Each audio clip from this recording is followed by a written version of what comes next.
Sahabat Fresh Juice, saya Yofi dan Natasha. Sesaat lagi kita akan mendengarkan Fresh Juice. Kamis 27 November 2025 bersama Pastor Givan Pati MSC dari California, Amerika. Selamat mendengarkan.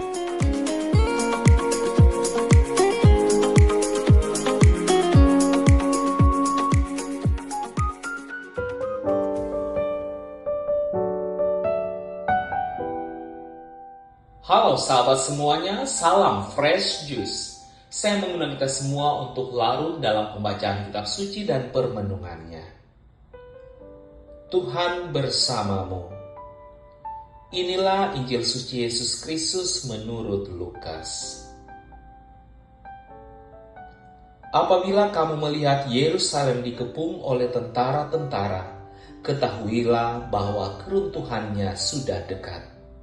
Pada waktu itu, orang-orang yang berada di Yudea harus melarikan diri ke pegunungan, dan orang-orang yang berada di dalam kota harus mengungsi, dan orang-orang yang berada di pedusunan jangan masuk lagi ke dalam kota.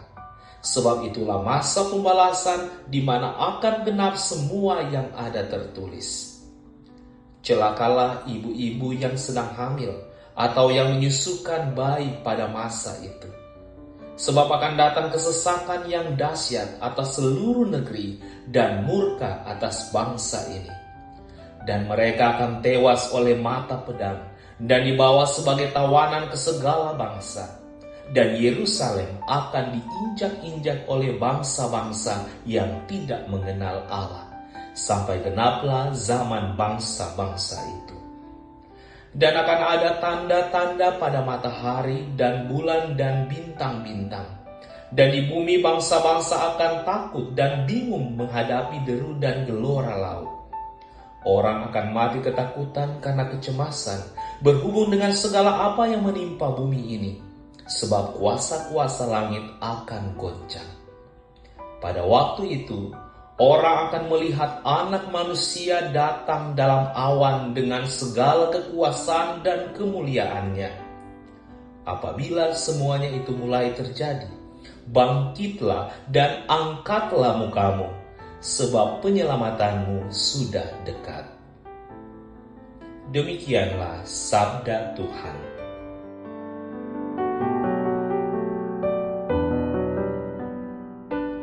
Saudari dan saudara yang terkasih, jauh di masa yang lampau, tepat sebelum saya ditabiskan, seorang pewarta pernah mengatakan kepada saya, "Givan, kalau mau khotbahmu sukses, maka berbicaralah tentang masalah, karena semuanya pasti punya masalah.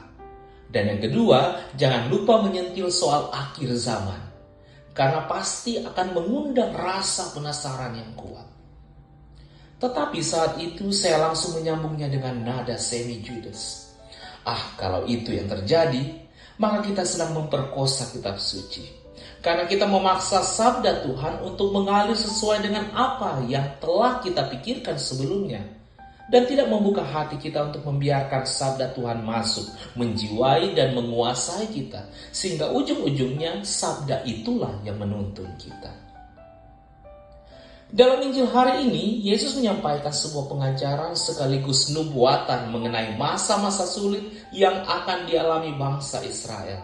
Dan pada saat yang sama, memberikan harapan besar bagi umat yang percaya. Bagian ini sering disebut sebagai bagian dari khotbah akhir zaman. Namun, kita tidak boleh membacanya dengan ketakutan, melainkan dengan penuh kewaspadaan dan pengharapan. Yesus memulai dengan berkata bahwa akan datang suatu waktu ketika Yerusalem dikepung oleh para tentara. Hal ini pertama-tama mengacu pada kehancuran Yerusalem pada tahun 70 Masehi ketika para tentara Romawi menghancurkan kota dan bait Allah. Bagi orang Yahudi waktu itu, ini adalah tragedi besar. Puncak dari penderitaan yang disebut Yesus sebagai hari-hari pembalasan. Bait Allah adalah pusat spiritual mereka, simbol kehadiran Allah. Ketika itu hancur, seolah-olah seluruh fondasi kehidupan mereka runtuh. Tapi, walaupun bagian ini berbicara tentang sejarah, Yesus tidak hanya berbicara untuk masa itu saja. Firman Tuhan selalu melampaui waktu. Lalu kita bertanya, apa arti peringatan ini bagi kita hari-hari ini? Pertama, Yesus mengingatkan kita bahwa dunia ini tidak kekal. Hal-hal yang tampak kuat, stabil, dan kokoh pun dapat runtuh. Bait Allah yang megah bisa dihancurkan. Demikian juga struktur dunia kita, sistem ekonomi, politik, bahkan keamanan hidup kita. Tidak ada yang benar-benar permanen. Kita sering menaruh kepercayaan kita pada hal-hal yang kelihatannya dalam tanda kutip tidak mungkin goyah. Pekerjaan, kesehatan, relasi, atau stabilitas hidup. Tetapi Injil hari ini menegaskan bahwa semua itu bisa berubah kapan saja. Namun kabar gembiranya adalah ketidakpastian dunia bukanlah ketidakpastian bagi umat Tuhan. Yesus tahu semuanya, dan karena itu ia mempersiapkan murid-muridnya dan kita juga. Selanjutnya Yesus berkata akan ada kesesakan besar. Bangsa-bangsa kebingungan, laut bergelora, dan manusia jatuh pingsan karena ketakutan. Situasi ini menggambarkan kondisi dunia di masa lampau dan juga yang terjadi hari-hari terakhir ini. Ketidakpastian politik, bencana alam, perang, pandemi, dan kerusakan moral bisa membuat manusia takut dan kehilangan arah. Ketika lingkungan, ekonomi, dan hubungan antar negara semakin tidak stabil, kita dengan mudah kehilangan rasa tenang. Namun perhatikan kontras yang Yesus berikan. Ketika dunia ketakutan, Yesus berkata kepada para pengikutnya, "Apabila semuanya itu terjadi, bangkitlah dan angkatlah mukamu, sebab penyelamatanmu sudah dekat." Ini adalah pesan yang luar biasa. Dunia menunduk karena takut, tetapi umat Allah diundang untuk menengadah dalam pengharapan. Dunia melihat kehancuran, gereja melihat keselamatan yang mendekat. Dunia melihat ancaman, umat Tuhan melihat janji. Saudara dan saudara terkasih, perbedaan reaksi ini tidak berasal dari kekuatan kita sendiri, tetapi dari siapa yang menjadi pusat harapan kita.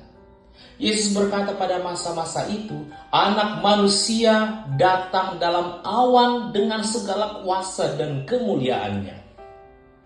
Inilah inti pengharapan kita. Kedatangan Kristus yang kedua.